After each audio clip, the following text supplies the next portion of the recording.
Pese a que a Gregorio no le llegaba en forma directa ninguna noticia, estuvo atento a lo que se ventilaba en las habitaciones vecinas y en cuanto oía voces se precipitaba hacia la puerta correspondiente, al lado de donde procedían, y se arrimaba a ella todo lo largo que era.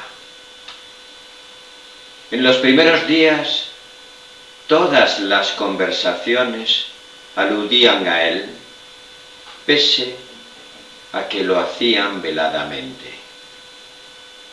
Durante 2 días se trató en todas las comidas la conducta que debía seguirse en el futuro. Pero, no obstante, fuera de las comidas se hablaba del mismo tema, dado que ninguno de los componentes de la familia deseaba quedarse solo en la casa. Y como no querían tampoco dejar la casa sola, siempre permanecían allí al menos 2 personas. Incluso el primer día la sirvienta, aunque ignoraba hasta dónde estaba al tanto de lo sucedido, habíale implorado, puesta de rodillas, a la madre que la echase inmediatamente. Y al abandonar la casa, 15 minutos después, manifestó su gratitud con los ojos llenos de lágrimas por la clemencia demostrada y sin habérselo pedido.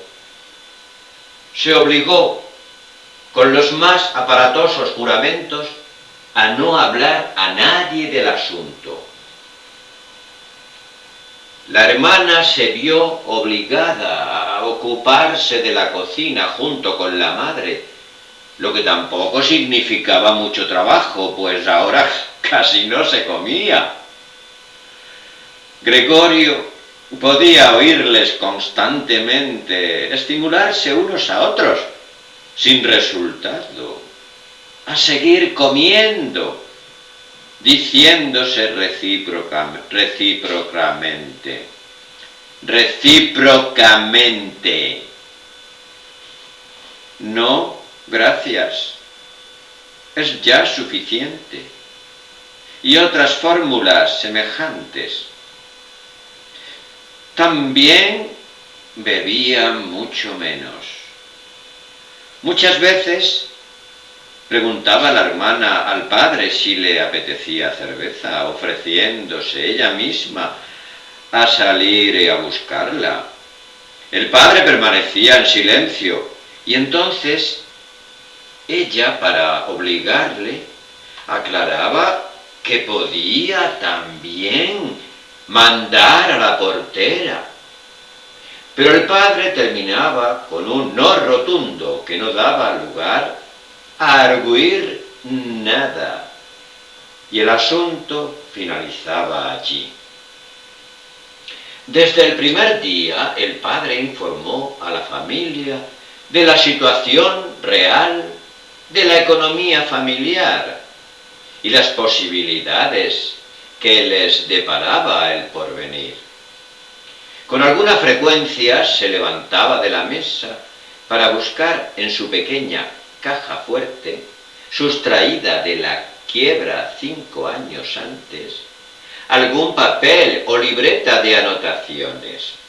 Se podía oír el ruido de la enrevesada cerradura al abrirse o retornar a cerrarse tras haber extraído el padre lo que necesitaba.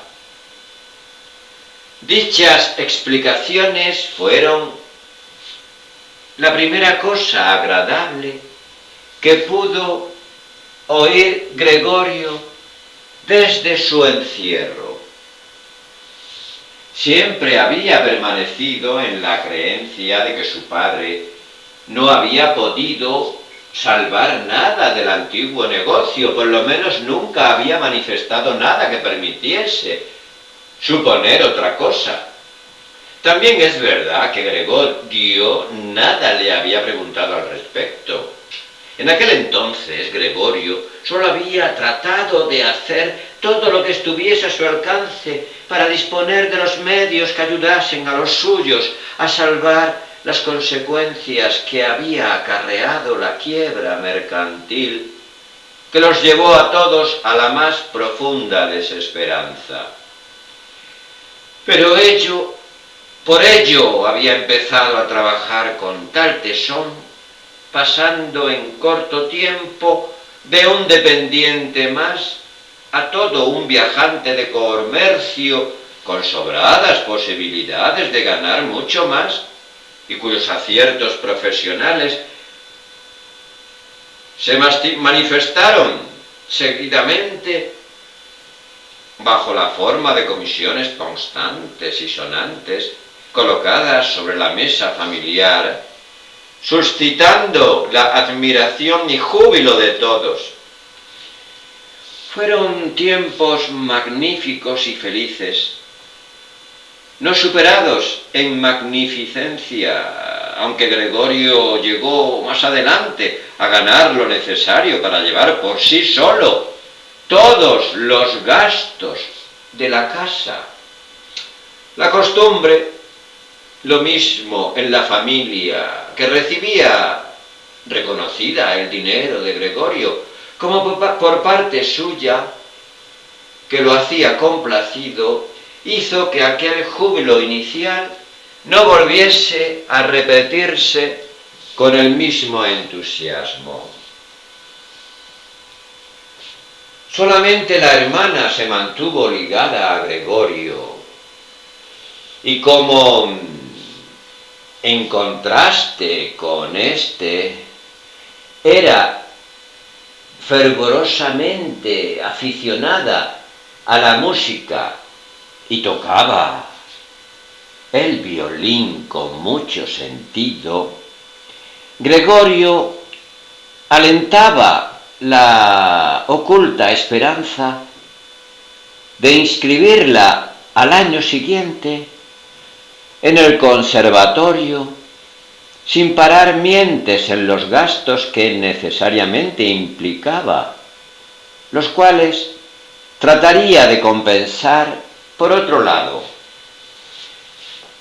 Durante los cortos espacios de tiempo que pasaban juntos, la palabra conservatorio se repetía abundantemente en las conversaciones con la hermana, pero siempre como concreción de un sueño inalcanzable cuya realización no era imaginable. Con respecto a los padres, no veían con buenos ojos estos cándidos proyectos. No obstante, Gregorio los consideraba con toda seriedad y había determinado declarar ceremoniosamente la noche de Navidad. Quiero decir que había determinado declararlo ceremoniosamente la noche de Navidad. Todo esto, que ya resultaba ocioso, pasaba por su cabeza mientras estaba arrimado a la puerta, escuchando lo que se hablaba al lado. De vez en cuando el cansancio disminuía su atención y apoyaba su cabeza contra la puerta.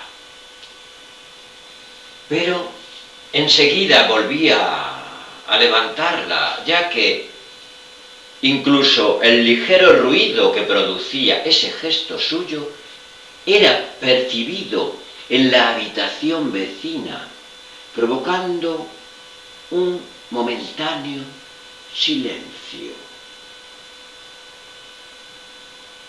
¿qué es lo que estará haciendo ahora? Se oía la voz del padre, que seguramente miraba hacia la puerta. Luego, pasado un momento, se reiniciaba la conversación suspendida. Así se enteró Gregorio, con evidente alegría. El padre reiteraba y remachaba sus explicaciones, obligado en parte porque hacía ya bastante tiempo que no se ocupaba de estas cuestiones y porque él mismo carecía de soltura al considerarlas, y también por la dificultad de la madre para comprenderlas. Así se enteró Gregorio que pese al desastre, aún quedaba de la brillante situación anterior algún dinero. Verdaderamente no era mucho, pero algo se había acrecentado en el tiempo transcurrido merced a los intereses producidos e intocados. Por otra parte, del dinero que Gregorio aportaba mensualmente, solo dejaba para sí una pequeña cantidad. No se gastaba todo y había ido también alimentando un reducido capital. Al otro lado de la puerta, Gregorio asentía con la cabeza, satisfecho de esta circunstancia no prevista. Verdad era que con esa actitud remanente podría él cancelado poco a poco la cantidad que su padre debía al jefe y haberse liquidado la deuda mucho antes de lo que suponía. Pero no cabía duda de que las cosas así dispuestas por su padre daban ahora un resultado óptimo. Sin embargo, este dinero resultaba indudablemente insuficiente para hacer posible que pudiese la familia vivir de sus rentas.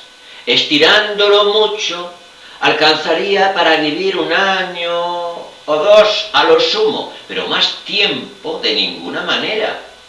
Por consiguiente, lo más prudente era dejar ese pequeño capital intacto que podía sacarles de un apuro en caso de necesidad. Era necesario para seguir tirando, el proseguir ganando dinero.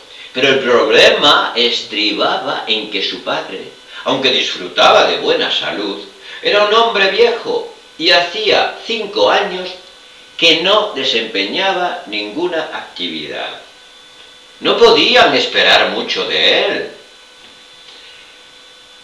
En esos últimos 5 años, que habían puesto punto final a su vida de trabajo, terminada en un fracaso económico, había engordado mucho y se había puesto bastante torpe. Entonces, debería trabajar la madre, que sufría de asma y que el solo hecho de andar por casa la agotaba.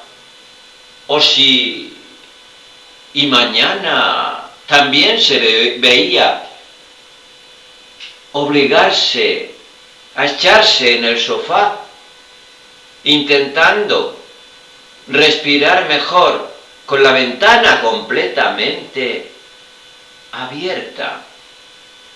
Quiero decir que hoy sí y mañana también se veía obligada a echarse en el sofá, intentando respirar mejor con la ventana completamente abierta.